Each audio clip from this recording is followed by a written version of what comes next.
It's a goal! Can you believe it? It's extraordinary.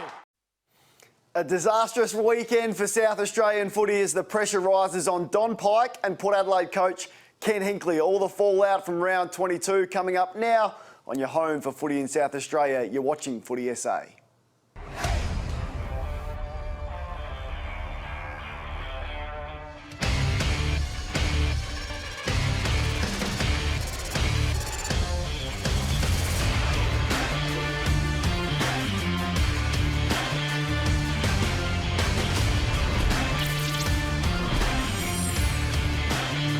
Jacobs was in great form last week. Riley O'Brien's been great all year. This is going to be a cracker. Yeah, it's very exciting, and there's a bit of added bonus to the group, and we've played some good footy the last 2 weeks, so I just want to replicate that. Short kick. To try to and that is a dominant position for Collingwood. West off, look out, gets smashed by Zeeble. Look at this, just bang. Starting to become a problem for that man on screen. And a nightmare for Port. Complete nightmare for Port Adelaide. It's been the quietest I've ever heard the Adelaide Crows crowd. It's probably nearly their smallest score, that's why. Pies are unstoppable. The misery just piles up. A very, very bad night for those supporters and the Port Adelaide team. I actually hope the Port Adelaide Football Club's going to reimburse my flights, my accommodation and ticket prices. That was the most pathetic performance I've ever seen. And I was at the 2007 Grand Final.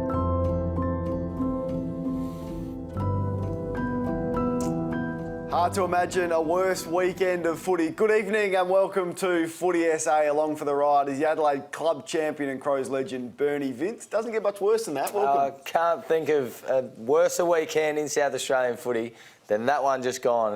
And both teams had a lot to play for, and they just didn't show it. No heart for both teams. Yep, I think you summed it up pretty well. And difficult to know where to start tonight, but let's get straight into the show with our big moments from round 22. All thanks to the V6 twin-turbo Kia Stinger, was voted the West Australian Car of the Year.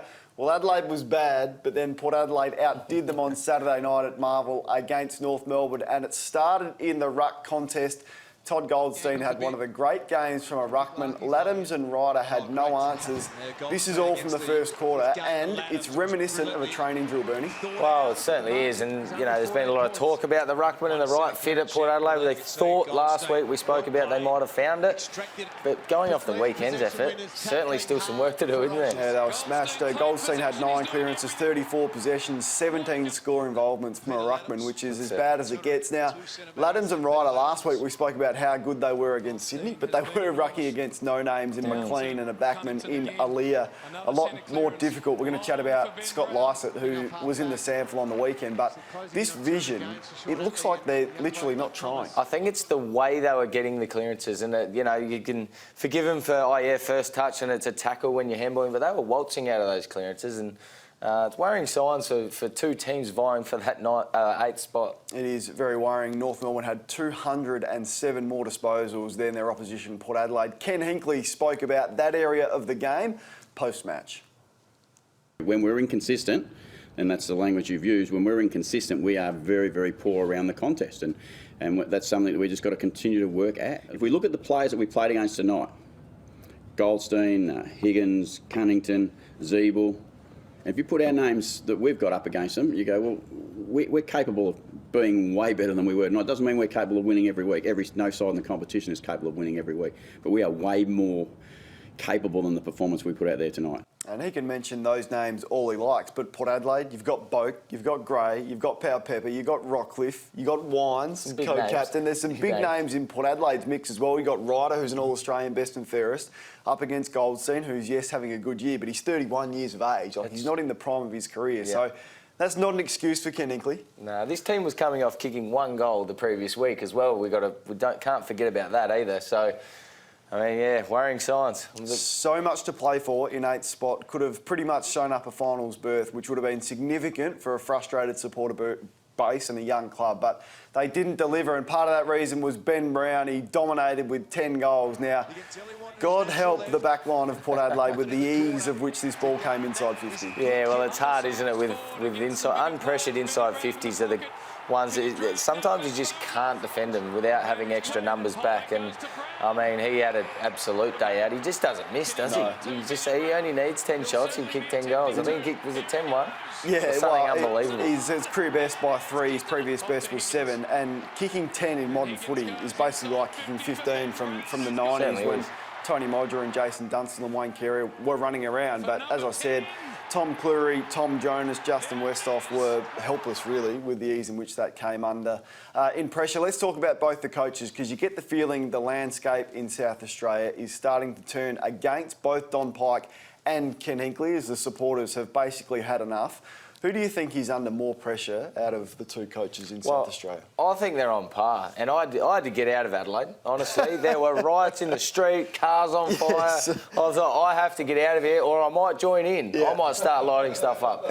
But the thing is, I think they're under an equal amount of pressure. Both thought they were going to be at least top 8 sides. And we spoke about Adelaide. You spoke about them possibly being the premier. I thought they'd be top 4. I thought they were a good chance to win it. And Port Adelaide, we spoke about being in the top 8 all year as well. And they've just sort of stumbled. When it's there for the taking, I don't think they've shown enough heart, both teams. So whether that's a coaching thing or a player-driven thing, I'm not sure. But they're both under a lot of pressure now because the Adelaide public, they don't tolerate. They don't let things like this get. Coaches can't do this for too often. And Don Pyke hasn't made the final since the grand final, and Hinkley's missed a couple of years in a row now too. So they don't forgive that sort of thing for too long. So I think they're both in strife. Yeah, both coaches under significant pressure. There's no doubt about that. I just think the demographics of the Crows list probably places Pyke under more pressure. But on the flip side, I think there's more public backlash from the Port Adelaide supporter base on Hinkley than there is on Pyke. And often the Port Adelaide board and the hierarchy will respond to the public and the fans not turning up to games, which hurts the bottom line. I think that's what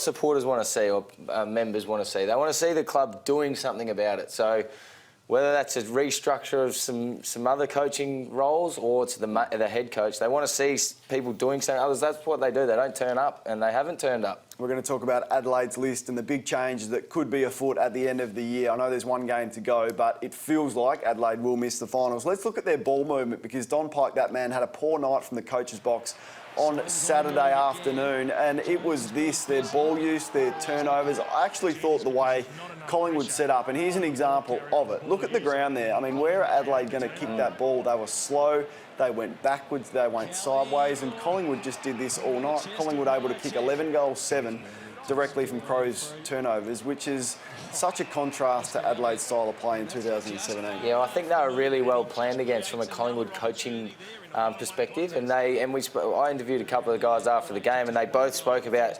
slowing Adelaide's offence down, and it was all about getting numbers back as quick as you can, and then the forwards getting up the ground to block that corridor movement and just slowed them up, didn't they? They were so slow, and when they did switch it, they went all the way around and come out the other side too slow. You just need to change angles, a little 45 and then go up the corridor, but when they did change, they went too slow right around, and it wasn't good enough. And well done to Collingwood. They defended really, really well as well. Kept Adelaide to 6 goals, and that's a significant performance considering how high a scoring side Adelaide were back in 2017. Let's look at the list changes that could be ahead for the Adelaide Footy Club. Uncertain times for some of their players.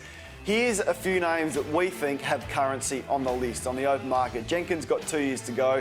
I doubt whether he'll be at the club. Brad Crouch's name keeps getting spoken about. The club has denied reports there, but he would get them a first-round draft pick. Hugh Greenwood's out of contract, as is Alex Keith, so that's concerning for them.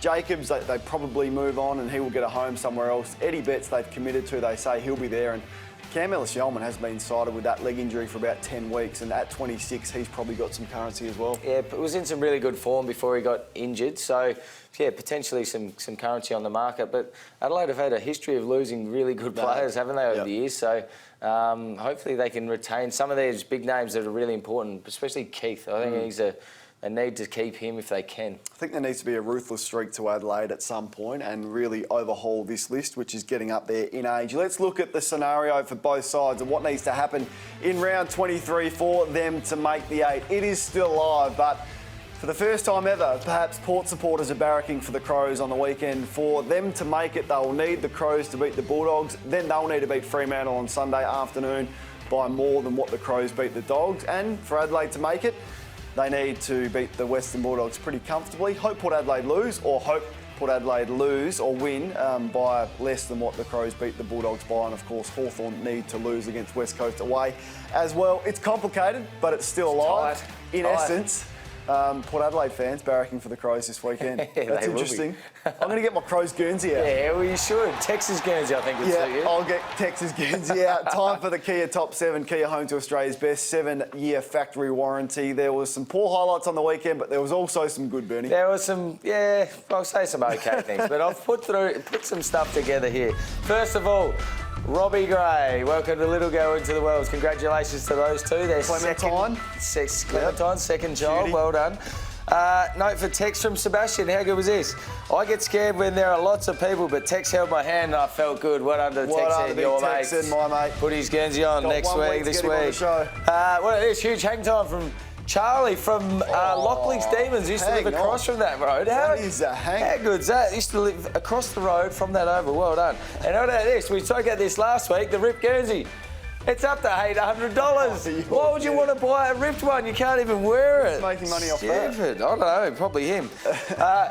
What's this? What's this guy kicking out? Surely when you take the kick outs, you know, you signal and then the flag's in. Oh, bang! What is he? He's topped him too. He's got one job. Dropped. Oh! He's milked that. He's milked that. That reminds me of a few things you've done before. Oh, and Eddie Betts, it was a bit of a quiet night for the Adelaide fans, but at least kicked his 600 goal. That joins elite company. He's a star of the competition. Now this one, what about this? What's happened? What has happened? Kane's through to the semi-final. He'll be guilty of the top media nuffs. Well done. Money on myself. And you beat Tom Brown, who I thought would probably be one of the favourites. So well done, Kane. There you go. Well done, Bernie. That was the Kia Top 7. Heaps more coming up, including a close look at Adelaide's ball movement and the fallout from Port Adelaide's disaster on Saturday night.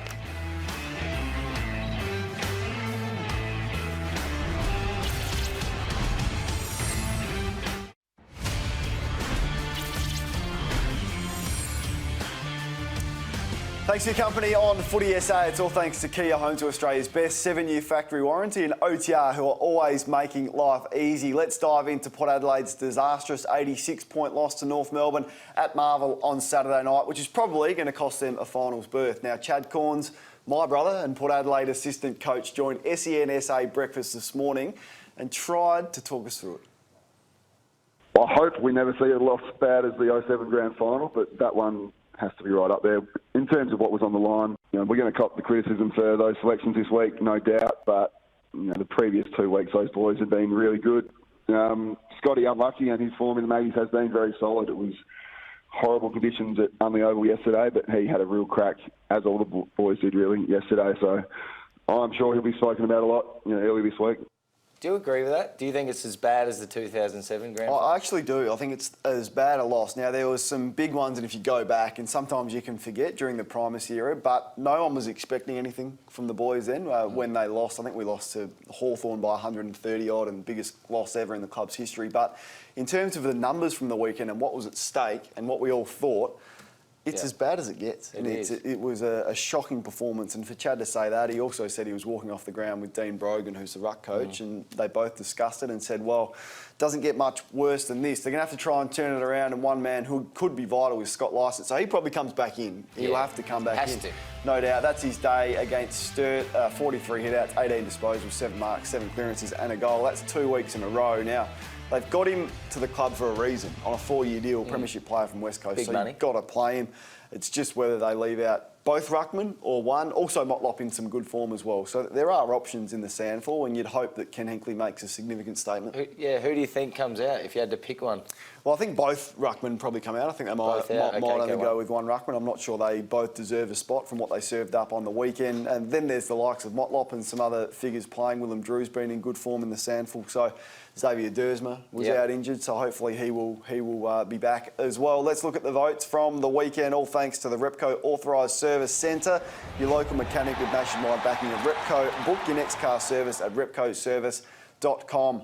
Oh, for the first time this year. What happened? For the first the names in. time This year, no one deserved the vote. I'm going to have to call the producer. I think they've forgotten to put him in. That's it. Not one person. I texted him, he said, send me through your votes. I said, not one Port Adelaide player was worthy or could put their head on the pillow and think that I won my position on Saturday night. Surprised me with something, and that's one thing, again, you've surprised me with. Zero votes. Not one, and they deserved it. We'll get your votes from the Crows game. I'm sure it might be a little bit prettier than what mine were. We'll talk about Adelaide and what went wrong on Saturday at Adelaide Oval coming up next on Footy SA. Stick around.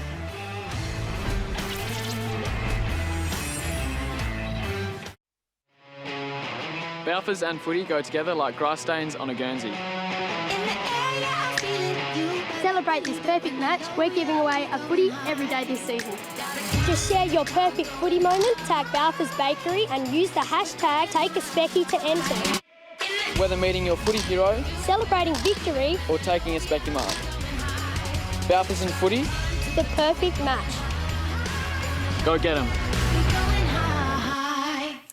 Check out the Balfours Take a Specky promotion. Share your perfect footy moment. Visit balfours.com.au. You are watching Footy SA. Thanks for your company. It's all thanks to Kia, home to Australia's best 7-year factory warranty, and OTR, who are making life easy. Bernie is in position at the plasma for the OTR takeaway. If you need a pit stop, race into your nearest OTR for great deals. And Adelaide's ball movement on the agenda tonight. Certainly is, and they continually did it throughout the night, just moved the ball way too slow. So we want to show a few clips here. Look here, they win the ball back. Adelaide at their best would just take off, run inside, create something. And I mean, Collingwood defended this really well. I think they planned really well against Adelaide, as we spoke about. But when they did switch, this is what they did. They just go back and slow and create turnovers like that. It's actually getting a bit worrying. I've seen Adelaide, like, that's an intercept mark. This is where you need to go quick, because there's going to be options there straight away, but they go back and go slow and have to speed this up to show you what actually happens because it's that slow. But this is where they end up. They end up hemmed in pockets. They just no dare, just not taking the game on, and they were continually just kicking it back. So and this one does end up in a goal, I think, to Varco, but I mean, there was just no dare or anything about their game. They were just slow, and they almost just conceded that, oh yeah, Collingwood are defending too well. Like, I mean, what's that kick? I don't even know what he's trying to do there. And this here, give the handball, like, give it, create some run, but then they try and switch, bite off something that's actually not even there, and it's wide, and again it goes back in and Collingwood Coaching score. issue, Bernie, or player driven? I think it's a bit of both. I think the coaches needed to point this out. This happened every quarter, so there was plenty of times when they could have said it. And I mean, this is just like a training run here. They could have given that to anyone. That bit there, I was sitting in the box and I thought, this is actually embarrassing to be an Adelaide supporter. So, I mean, plenty of work to do, but I just think they need to take the game on. They weren't physical, and they didn't take the game on. And when they're playing their best, they're both of those things. So hopefully they can turn that around, or it's going to be too late. Taylor Walker spoke to the media today to try and explain that performance. Hopefully a few results go our way, get into finals, because we're good enough. We could beat any team anywhere. So if we get into the finals, we can do that, and then get to the end of the year and we'll sort that stuff out. No, I still believe that we can beat any team. We took the reigning premiers to 10 points last week. So I still believe that we're good enough. We're just not right now playing the way we want to play. That vision you just showed there, can they turn it around in a week? Well, I don't think so, and I don't think they can beat any team either. So, I mean... Yeah, can they beat Western Bulldogs in Ballarat? I don't think so. I think the Bulldogs... I've seen the Bulldogs firsthand the last few weeks, and they're one of the form teams of the comp, and they deserve to be in that 8th position, because the other two teams I don't think deserve that after the past performances last few weeks. Let's look at Bernie's votes for Repco Authorised Service Centre. They are your local mechanic with nationwide backing of Repco. Book your next car service at repcoservice.com.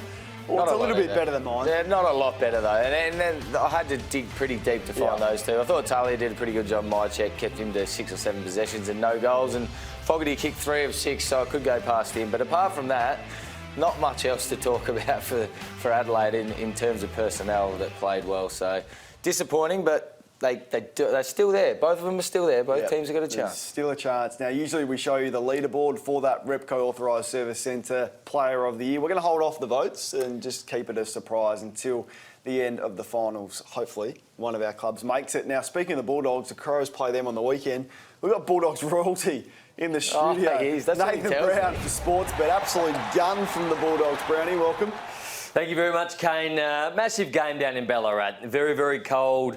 Adelaide, I'm not sure whether they've played down there, but it is cold, windy. It's not a great town, to be honest, Ballarat. I come from Bendigo and it's a bit of a hole. But anyway, the Dogs are very short. I wouldn't back the Crows, Kane, with the excess money that you got coming out of your house. No good. I think the Bulldogs, as he said, are flying at the moment. The informed team. Their best is just about as good as anybody's. Wow. So, I mean, $2. They've won their last few games by 40 plus. Adelaide, they've fallen in a bit of a hole. As Port Adelaide, it's still an opportunity to make it, but they've got to beat the Dockers, which I think they should be able to do. The Dockers have fallen in a bit of a hole themselves. Maybe Port Adelaide can just put aside the one last week. So we'll have plenty of punters going here and here for Port Adelaide. Brownlow medal as we roll over to the next screen. Nat 5 and Patrick Dangerfield. This is the first time Dangerfield has been the favourite all year. Marcus Bontempelli would have a hell of a lot of votes. Tim Kelly used to be $3.25. He's now off that page. He's around $10. Richmond, $3.50. The only thing I learnt was Richmond in the West Coast will win if it's a dry day. Geelong, Brisbane still some value. They were $6.50 before the weekend, and the Pies got out to $12, now back into $7.50. And the Sandford Premiership market, Glenelg, $2, Port Adelaide $4, Adelaide $5.50. Still pretty even, but Glenelg certainly in the box seat there. Well done, Brownie, as always, for Sportsbet. If you're having a bet, gamble responsibly. On the other side of this, we will tell you about the Sandford results, and for the first time since 1986, perhaps the Tigers can do what they haven't done for a long time. They sewn up top spot. We'll tell you about it next.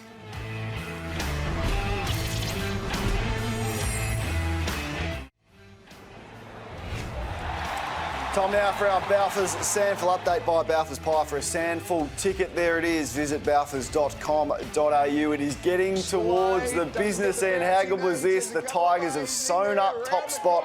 And it was partly because of this man. Luke Reynolds dominated. He kicked 4, took 6 marks, 2 of those contested as Glenelg smashed West Adelaide. And he wins the prize pack tonight. The hip pocket workwear and safety, they've got you covered. And FXD, also function by design. Keep things cool with that Dometic Icebox, the 52-litre Dometic Mobile Living made easy. Congratulations to Luke Reynolds, going to be a key player for the Bays in the finals. Check out the SEN app if you missed any of tonight's show. Also, listen to myself and Hazy from 6 o'clock tomorrow morning on the app or on 1629 on the radio, Bernie. It's going to be another interesting week. Port Adelaide need the Crows to win. Can they do it? I don't think so. I think the Bulldogs will win because we've spoken about they're in really good form, and I think Port Adelaide do beat Freo at home. And then what are we going to talk about? No teams in the finals. We've got to go through to the grand final. Well, we'll talk about UK. Wish us luck. See you next Monday. Have a great week.